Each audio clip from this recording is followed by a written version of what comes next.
بله مسله دا یاده کړئ دې نه مخکې چې حدیثونه شروع کړو کم سړی چې د جنابت په حالات کې یعنی په چا باندې چې غسل لازم شو او دی د جنابت په حالات کې ځکه چې باب الغسل من الجنابه د جنابت ذکر دی ځکه ته دا مسله ذکر کو په ده باندې یو څو کارونه بند شو د جنابت په حالات کې یو څو کارونه څه شو بند شو اولنې مونځ نشي کولی مونځ ولې نشي کولی طهارت نشته ما که دې کوم به سوچ کوئ دویم طواف نشي کولی دریم د قرآن تلاوت نشي کولی لاس خو نشي وړلی اخو واضح ده تلاوت یې نشي کولی ګور او داسې چې مات یو غسل پې نه لازم هغه تلاوت کولی شي که نشي کولی شي خو لاس به نه وړلی دلته نه لاس وړلی شي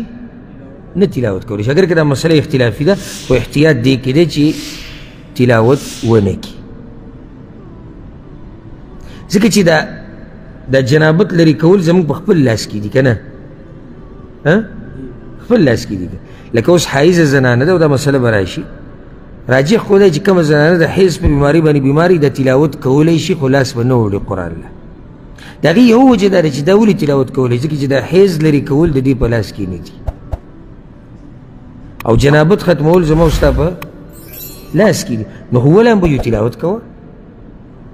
پوه شوي به که نه